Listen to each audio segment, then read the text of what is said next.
Hafide, welcome back to Cocktails and Convos. We are here at Moses in Agana with Guam's All-Star team. Okay, Chris, I wanted to start with you. You're a tough guy. Everybody at this table are tough people. Now, in order to compete, except for me, in order to compete, you have to be right in beast mode mentality, I would think. So, what's your kryptonite? Kryptonite. Kryptonite, like your weakness. He's sitting there like, kryptonite. I don't know any weaknesses. He's all, I just said no to that beer. What do you want from me? I'm drinking water. The only one who has water here. Wow. Maybe it would be like cheesecake or no, you're pretty Kryptonite? I don't know if I really have a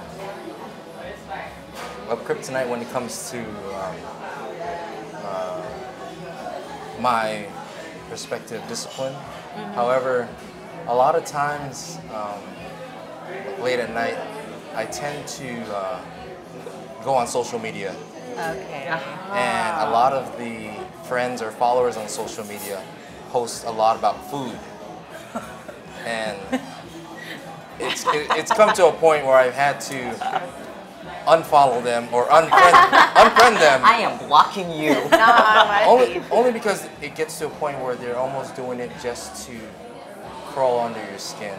Okay. And but then they get the wrong impression when I do that. Like I don't want to be their friend.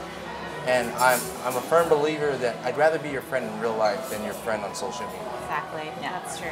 So that's my kryptonite is just food postings, especially when the cravings are really strong at night.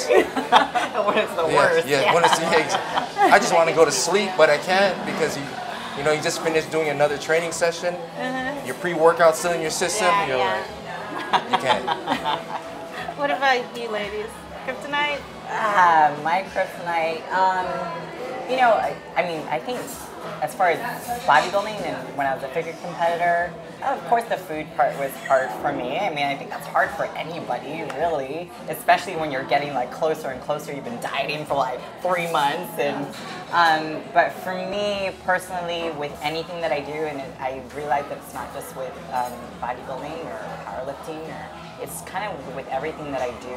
When I'm kind of getting close to that point where I'm like breaking a barrier or getting to that next level, I let my emotions get the best of me. That's my kryptonite.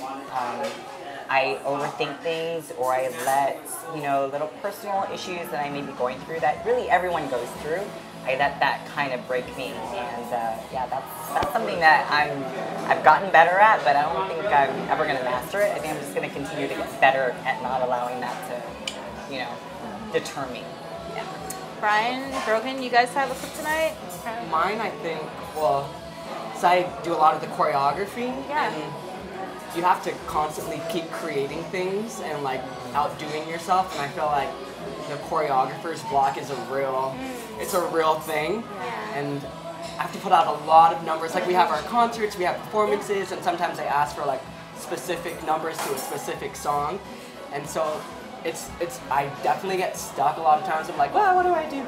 But I think it's just trusting the training you have and the amount of experience, and I also rely on the kids to help me out too. So I'll play around, I'll teach them something, and if they respond well to it, then I'll be like, okay, we're on the right direction. And if like the parents or like they watch like a new dance and they don't like all cheer for it as loud as I want, then I'm like, okay, let's go this way. So it's just finding the path and trusting that everything's gonna happen, and not just always staying consistent. I feel like that's very important. No matter how like blocked you feel in your mind or like physically, just always keep going and always trust whatever you're gonna do. You know, you guys, you're disciplined, you stick to what your meal plans. So after you won your competition, did you indulge? I mean, Big time. all right. So what did you eat? I want to know. Well, many people don't know, but I went to a Pittsburgh national show. Okay. 2 weeks after the Ikaika, and I, in an attempt to earn my pro card, and I was stuck in the airplane for 3 days coming back home. So, retaining water, I mean, when you travel, you retain water. I just went through that. Oh. You add in the salt from all the airplane or airport restaurants. Yeah, it's rough. I came back Monday and I had cankles. Me too. I had Oh cankles. my I God. still have cankles. Oh my god. Yeah. But I was